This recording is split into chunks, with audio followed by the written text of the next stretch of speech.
4 ಮಗಳಿದ್ದಾರೆ. ಶಾರದೆ, ಅವಳಿಗೆ ಮದುವೆ, ಅವಳನ್ನು ಕೆಲಸಕ್ಕೆ ತಂದಿಟ್ಕೊಂಡು ಅವನಿಗೆ BA. ಮತ್ತೊಬ್ಬ ರಂಗನಾಥಯ್ಯ ಅಂತ ಮೈಸೂರಿನಲ್ಲಿ ಓದ್ತಾ ಇರುವಂಥ ಈ ಶಾರದೆಯ ಪರಿಚಯ ಇರುವಂಥ ಒಬ್ಬ ಉಳಿದ ಅದು ಮಲೆನಾಡಿನ ದಟ್ಟ. ಇದೊಂದು ಭೌತಿಕವಾದಂಥ ವಿವರಗಳನ್ನು ಬರೀ ಮನುಷ್ಯರೇ ಕಾಣ್ತಾರೆ. ಆ ನಿರೂಪಣೆಯಲ್ಲಿ ಅನಂತಮೂರ್ತಿ ಬರುವಂಥ ನಿರೂಪಣೆಯಲ್ಲಿ ಒಂದು ಭೌತ ಪ್ರಪಂಚದ ವಾಸ್ತವಿಕ ನಿರೂಪಣೆಯನ್ನು ವಿವರಗಳನ್ನು ಕೊಡ್ತಾ ಇದ್ದಾಗ ನನಗೆ ಮನುಷ್ಯ ಕಾಣ್ತಾನೆ ಇಲ್ಲ, ಪ್ರದೇಶನೇ ಕಾಣ್ತಾನೆ, ಶಂಕರಯ್ಯನೇ ಕಾಣ್ತಾನೆ.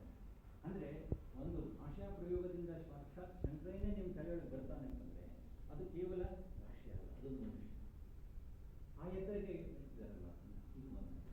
ಮತ್ತೊಂದು, ಈ ಸಣ್ಣ ಕಥೆ ಬಗ್ಗೆ ಅನೇಕ ಪ್ರಶ್ನೆಗಳು ಇವೆ. ಈ ಕಥಾವಸ್ತು ಅಥವಾ ಕಥೆ ಅನ್ನುವಂಥದ್ದು ವಾಸ್ತವ ಅಥವಾ ಅದು ಕಲ್ಪನೆ ಅಥವಾ ವಾಸ್ತವ ಕಲ್ಪನೆಯ ಒಂದು ಕಲಬೆರಕೆಯೋ, ಇದು ನಿಜಾನ ಅಥವಾ ಇದೊಂದು ಮಿಥ್ಯೆಯ, ಇದೇ ಸತ್ಯವ, ಈ ರೀತಿಯ ಅನೇಕ ಪ್ರಶ್ನೆಗಳು ಸಹಜವಾಗಿ. ಬಹುಶಃ ಎಲ್ಲ ಪ್ರಶ್ನೆಗಳಿಗೆ ಉತ್ತರ ಆಗಬಹುದಾದಂಥ ಮಾರ್ಕ್ವೇಟ್ನ ಒಂದು ಸಣ್ಣ ಘಟನೆಯನ್ನು ಹೇಳಿ ಅದು ನಿಜವಾಗಿಯೂ ಕಥೆಯಲ್ಲ. ಮಾರ್ಕ್ವೇಟ್ ತನ್ನ ಆತ್ಮಚರಿತ್ರೆಯಲ್ಲಿ ಒಂದು ಘಟನೆಯನ್ನು ಉಲ್ಲೇಖ ಮಾಡ್ತಾನೆ. ಅದನ್ನು ನಾನು ಕಥೆಯಾಗಿ ಬೆಳೆಸ್ಕೊಂಡು ಹೋಗಿದ್ದೇನೆ. ಅದರ ಮೂಲ ಬೀಜ ಎಷ್ಟು ವಿಚಿತ್ರವಾಗಿದೆ ಆ ಕಥೆಯನ್ನು ಕೇಳಿ. ಅನೇಕ ಕಥೆಗಳ ಬಗ್ಗೆ ನಾವು ಕೇಳುವಂಥ ಭಾಷೆ ಬಗ್ಗೆ, ಕಥೆ ಕಥನದ ಭಾಷೆ, ಕಥಾ ಭಾಷೆ ಬಗ್ಗೆ ಕೇಳುವಂಥ ಅನೇಕ ಪ್ರಶ್ನೆಗಳಿಗೆ ನಮಗಿರುವಂಥ ಖಂಡಿತ ಅನುವಾದಕ್ಕೆ ಬಹುಶಃ ಇದು ರೂಪಕವಾದಂಥ ರೀತಿಯಲ್ಲಿ ಉತ್ತರ ಕೊಡುವುದು ಅಂತ ನಾನು ಮಾರ್ಕ್ವೇಟ್ನಿಗೆ ಒಂದು ದಿವಸ ತೀರ ವಿಚಿತ್ರವಾದಂಥ ಕನಸು ಬಿತ್ತು. ಯಾಕೆ ತೀರ ವಿಚಿತ್ರವಾದಂಥ ಕನಸು ಅಂತಂದರೆ, ಅವನಿಗೆ ಬಿದ್ದಂಥ ಅವನ ಕನಸಿನಲ್ಲಿ ಸ್ವತಃ ಮಾರ್ಕ್ವೇಟ್ ತೀರ್ಕೊಂಡಿದ್ದ. ಹೋಗ್ಬಿಡಿ, ಸತ್ತೋಗ್ಬಿಟ್ಟಿದ್ದ.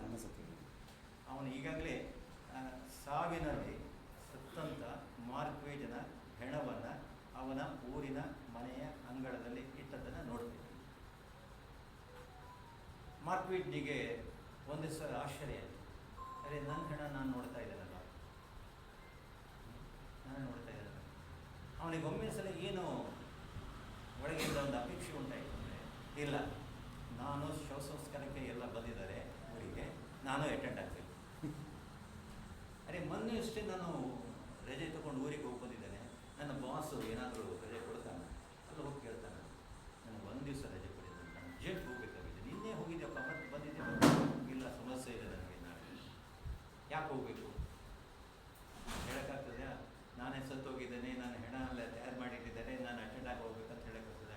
ಇಲ್ಲ, ಯಾರೋ ನನ್ನ ಸ್ನೇಹಿತರು ಸತ್ತೋಗಿದ್ದಾರೆ, ಅವರನ್ನು ಆಗಬೇಕು, ಹಾಗೆ ನಾನು ಹೋಗ್ಲಿಕ್ಕೆ. ಆಯ್ತಪ್ಪ, ಒಂದೇ ದಿನ ಹೋಗುವ. ಮಾರ್ಕ್ವೇಟ್ ಸೀದಾ ಹೋಗ್ತಾನೆ ಊರಿಗೆ. ಅವನ ಹಳೆಯ ಊರಿನ ಮನೆಯಲ್ಲಿ ಅಂಗಳದಲ್ಲಿ ಕಾಫಿನ ಅಂದರೆ ಶವದ ಪೆಟ್ಟಿಗೆಯನ್ನು ಇಟ್ಟಿದ್ದಾರೆ. ಶವದ ಪೆಟ್ಟಿಗೆ ಒಳಗೆ ಆ ಹೆಣವನ್ನು ಹಾಕೋದಕ್ಕೆ ಎಲ್ಲ ಸಿದ್ಧತೆ ನಡೀತಾ ಇದೆ. ಕ್ರಿಶ್ಚಿಯನ್ ಒಂದು ಸಂಪ್ರದಾಯ ಪ್ರಕಾರ ಅವನ ಹಳೆಯ ಕಾಲದ ಗೆಳೆಯರು ಬಂದುಬಿಟ್ಟಿದ್ದಾರೆ. ನನಗೆ ಒಮ್ಮೆ ಖುಷಿ ಆಯಿತು ಮನೆ ದೂರದಿಂದ ನೋಡಿದಾಗ. ಈ ಜನ್ಮದಲ್ಲಿ ಈ ಗೆಳೆಯರನ್ನು ಮತ್ತೊಮ್ಮೆ ನೋಡ್ತೇನೆ ಅನ್ನುವಂಥ ನಿರೀಕ್ಷೆ ಇಲ್ಲವಲ್ಲ, ಇದೊಂದು ದೊಡ್ಡದಾದಂಥ ಒಂದು ನೆಪದಿಂದ ಇವರು ಬಂದಿದ್ದಾರೆ, ನೋಡ್ಬೋದಲ್ಲ ಅಂತ ಒಂದು ಖುಷಿಯಾಯಿತು. ಅವನ ಅಭಿಮಾನಿಗಳು ಬಂದಿದ್ದಾರೆ, ಸಾಹಿತ್ಯವನ್ನು ಓದುವಂಥ ಅಭಿಮಾನಿಗಳು ಅಳತಾಡುತ್ತಾರೆ ಬಂದಿದ್ದಾರೆ. ಶೋಕತಪ್ತರಾದಂಥ ಅಪಾರ ಅಭಿಮಾನಿಗಳು ಬಂದಿದ್ದಾರೆ, ಎಲ್ಲ ಬಂಧು ಬಳಗವರು ಬಂದಿದ್ದಾರೆ. ಮಾರ್ಗದಲ್ಲಿ ತುಂಬ ಖುಷಿಯಾಯಿತು. ಯಾಕೆ ಖುಷಿಯಾಯಿತು ಅಂತಂದರೆ, ನಾನು ಬದುಕಿದರೆ ಬಹುಶಃ ಇವರನ್ನೆಲ್ಲ ಈ ಜನ್ಮದಲ್ಲಿ ಭೇಟಿಯಾಗೋದಕ್ಕೆ ಸಾಧ್ಯವೇ ಇಲ್ಲ. ಈಗ ಭೇಟಿಯಾಗ್ತಾ ಇದ್ದೇನೆ ನನ್ನ ಕಡೆ ಮುಂದೆ ಹೋಗ್ತಾನೆ, ಮಾತಾಡ್ತಾನೆ.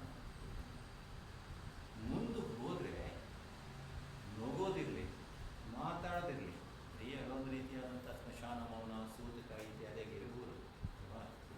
ಆ ರೀತಿ ಸಹಜವಾಗಿ ಮನೆಯಲ್ಲಿ ಮಾತಾಡೋದಿಲ್ಲ.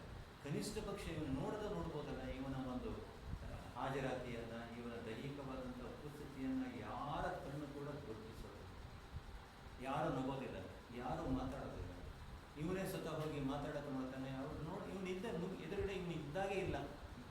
ಆಗ ಒಂದೇ ಸಲ ಅವನಿಗೆ ಅವಾಗ್ತಾಗಿರ್ತಾರೆ, ಅರೆ ನಾನು ನಿಜವಾಗಿ ಸತ್ತು ಹೋಗಿದ್ದೇನೆ, ಯಾರಿಗೂ ಕಾಣೋದಿಲ್ಲ ನಾನು ನಗ್ತಾ ಇದ್ದೇನೆ, ಮಾತಾಡ್ತಾ ಇದ್ದೇನೆ, ಆದರೆ ಯಾರೂ ಕೂಡ ನನ್ನ ಗುರುತಿಸೋದಿಲ್ಲ, ಮಾತಾಡಿಸೋದಿಲ್ಲ. ಅರ್ಥ ಏನು ಹಾಗಾದರೆ? ನಾನು ಸತ್ತೋಗ್ಬಿಟ್ಟ ಇವರಿಗೆ, ಸತ್ತೋದ್ರು ಅಲ್ಲಿದ್ದಾನಲ್ಲ ಅಲ್ಲಿ